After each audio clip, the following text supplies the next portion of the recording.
Would you rather marry a guy who is rich, buys you a ton of fancy, but cheats on you? Or marry a broke dude who can't buy you and he doesn't cheat?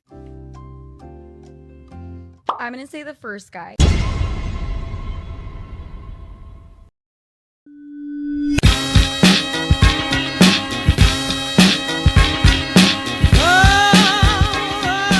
Welcome to the channel, it's your host NGE, and we back with another crazy video. And in this video, we about to laugh at the hilarious irony of women with the Jezebel mindset. And if you know a Jezebel personally whose name should be out of line because her ass is out of line, then leave a comment below. But before we start the show, make the like button glow. Hit it, hit it, hit it, hit it, get it, get it, get it, get it. I'm HIV positive, right? And this is just a PSA to those that are not HIV positive. Disclosure is my choice. Disclosure is my choice. When I disclose and how I disclose and who I disclose to is up to me.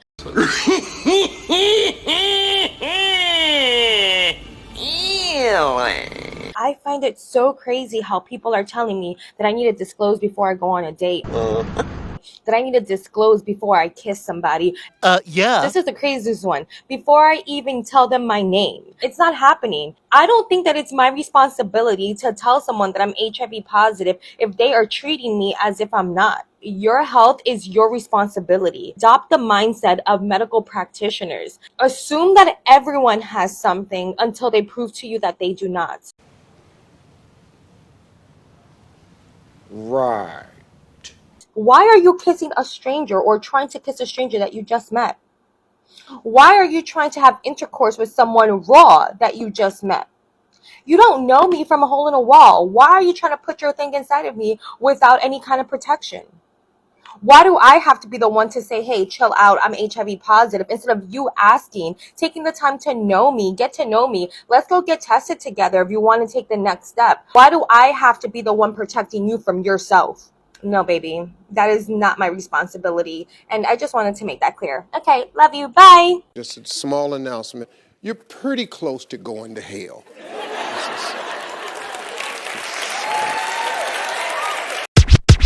By this Jezebel's logic, somebody gave it to her, so she don't mind giving it to somebody else as long as they don't ask first. No, I'm totally fine. Fine, I lied, I'm dying inside. Jezebels are more likely to find themselves in this situation because 1, they deal with the same dude, and 2, they 15 minutes is all they can offer a man. Black Jezebels especially are at risk because they deal with dudes that probably contracted the STD in prison, and we all know how black Jezebels love they thugs. He ain't lying. And it be those same dudes that was raised by women and are more likely to be on the down low. And we all know how Houston and Atlanta get down with those Freaknik parties. So it don't surprise me, and it shouldn't surprise anyone you got a black Jezebel that's willing to keep the secret of the gift that keeps on giving. Black kings, especially you ninjas, this is what y'all get for going out sticking your thing and everything. No wonder a lot of these women don't trust none of us. Guess it's safe to say you don't trust people. No, I don't. You know, when you trust somebody, you get this done to you. All they want to do to you. That's all they want to do. Trusted somebody before. This would happen. You let them get close to you. This is all they want to do. This is all they want.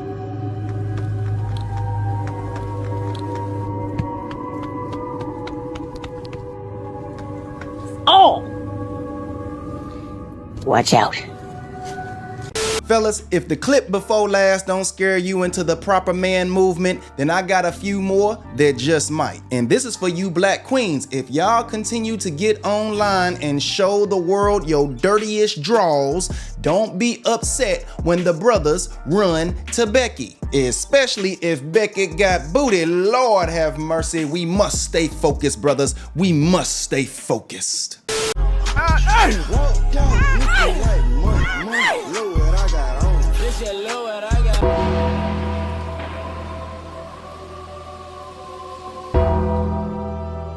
I caught y'all ninjas. I caught y'all trying to look at those sweet, milky white cheeks. What's they sentence, Dr. Umar? I sentence you to 500 lashes for conduct unbecoming a black man.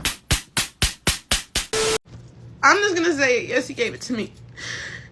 It's devastating to have to come on here and share that whenever I was 19 years old, Gucci third leg burned me with HSV2. Hold up. Wait a minute. Gucci third leg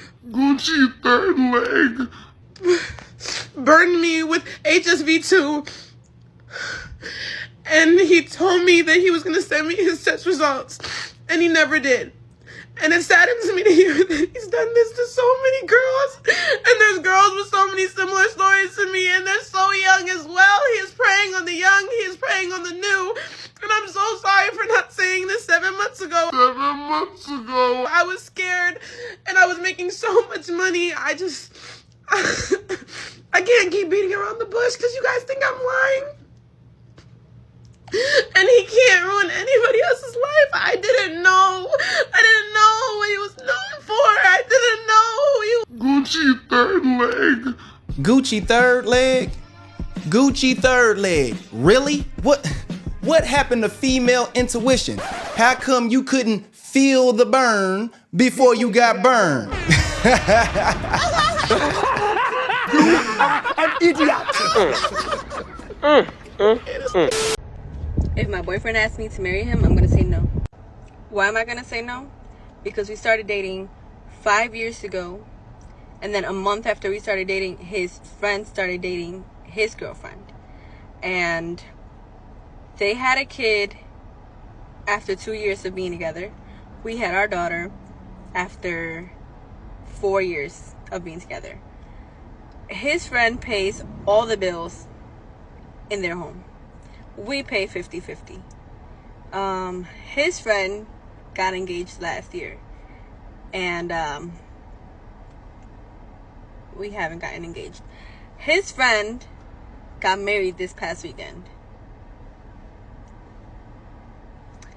And the crazy thing is that when we started talking, he said, if we last a year, I'd like to get married and try for a baby. So a year came by, nothing. Then he said, well, maybe after 3 years, let's look at it like a lease payment. You get 3 years. 3 years came by. Nothing. And then he said, maybe 5. 5 is a big deal. Bet. 5 came. Nothing. So, I got tired of dropping hints. Got tired of sending ring photos. And I was just hoping that it would happen. So he goes to his friend's wedding this weekend, and I'm hoping that it would be a motivator, but to be honest, at this point, I don't even care. Stop the cap. Like, I really don't care. Stop the cap. Like, the magic of the idea of how he would propose and all of that, it's like, if you had that much doubt about marrying me, now I have these doubts. Like, why? What do you need? What's not enough? Shoot, I know I'm enough. You're not about to make me feel insecure. A bullshit. So he says, well, I made you the mother of my first and only child, and that should be good enough, because that's a big deal. That's forever. And yeah, it's a big deal. That's forever. But like, damn, I'm good enough to be a baby mama, but I'm not good enough to be a wife. So at this point, I'm like, if he proposes, I'm gonna say no. You stupid. So this Jezebel's logic is, I'm gonna stay in this relationship and do everything a wife does, including have his baby, but if he proposes, I'm going to say no because it took too long. You stupid. You stupid. You stupid. That's the hilarious irony of the Jezebel mindset. And at this point, marriage is less of an upgrade than the iPhone 16 is to the 15. But these Jezebels think that marriage magically makes the man and the damn dog view them like they something far more special.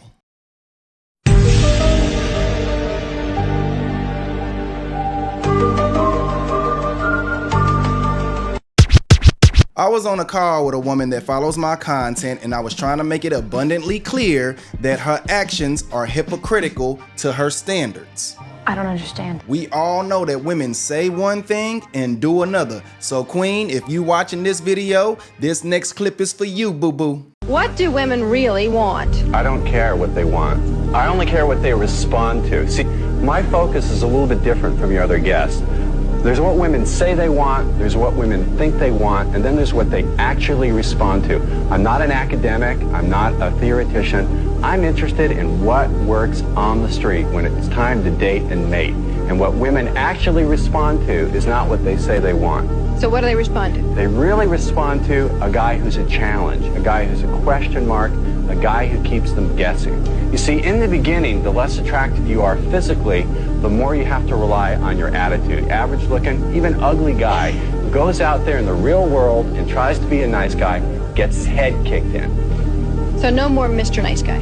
You can be pleasant. You see, we got to define our terms. By nice, I mean accommodating. When you accommodate, you get what the commode gets. You get the crapola. You have to learn how to say no to a woman. Meanwhile. And you know what? I don't like to date my type of guy anymore because I feel like it's really boring because he treats me so good. You can't make this shit up. You can't make this shit up. Y'all heard it. Which, like, common sense, like, you want to be treated good from a guy. But when you get treated good, it's kind of like boring. And don't hate me, but I do love toxic. And I don't mean like super bad, but I like some spice in my life. And yeah, that's why I kind of don't like my type of guys anymore. I like somebody who, like, I don't mean mistreats me in a bad way, but you know what I mean by toxic? You know what I mean by toxic? I know. What goes on in her brain sounds just as stupid as what goes on in the brain of a man that's taking a single mother by choice serious. Damn. Neither see nothing wrong in what they doing, and both work hand in hand like well-oiled machine parts. Fact. The Jezebel's choices will lead her to single motherhood, and the simp that takes her serious will enable and justify all of her bad decisions. These ain't opinions, these are facts. And have y'all noticed that the last two clips was Gruboo's? Do y'all remember a time when Gruboo's was the most pleasant women on the market? Gruboo's, what have gotten into you? I really don't know what's gotten into me recently. Beans, greens, potatoes, tomatoes, lamb, rams, hogs, dogs, chicken, turkeys, rats. Get on the bus. We're going straight to hell. No excuses. Go. How tall does the guy have to be to date you? 6'3". Damn. 6'5". Damn. Okay, so how tall are you? I'm 5'5". Okay. 5'7". So how tall do you think I am? 5'5". And how tall are you again? 5'5".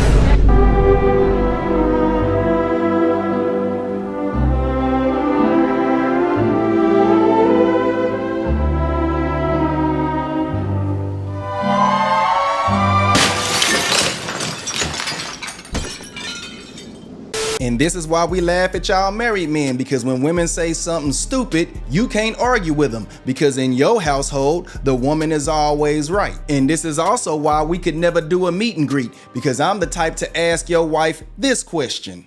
If a woman is always right and a man is always wrong, then when a man tells a woman that she is right, is he actually wrong?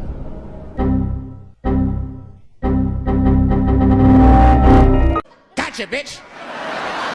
Why get a divorce after 25 years of marriage? The short answer is because it is not too late to be happy. And I finally got to a point at the beginning of the year where I decided that it wasn't too late to be happy. I still have, hopefully, many more years left, and I would like to be happy for those years. 1 week later. I'm just not strong enough to fight this one by myself.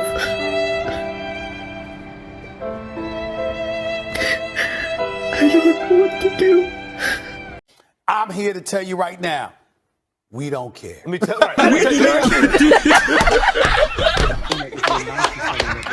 You gonna learn today.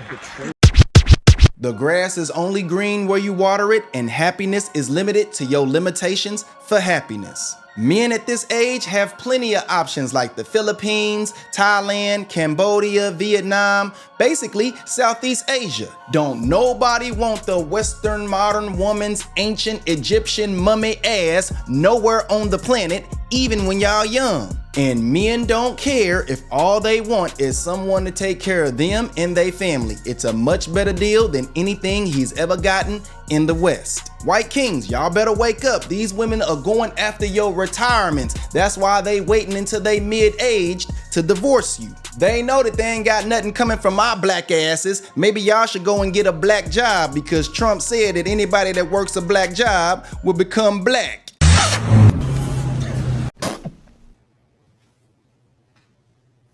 That is not funny, and it is not true. Maybe y'all should join us on the dark side because it'll help you avoid marrying Jezebels like the one in this next clip. Are you married? Yes. Cool. Yes. Is he happy? Oh, that's a weird question. Usually they ask if I'm happy. Yeah, but like, it's a different kind of an interview. I'm just, you know, because he's not here, like, I want to show my care for him as well.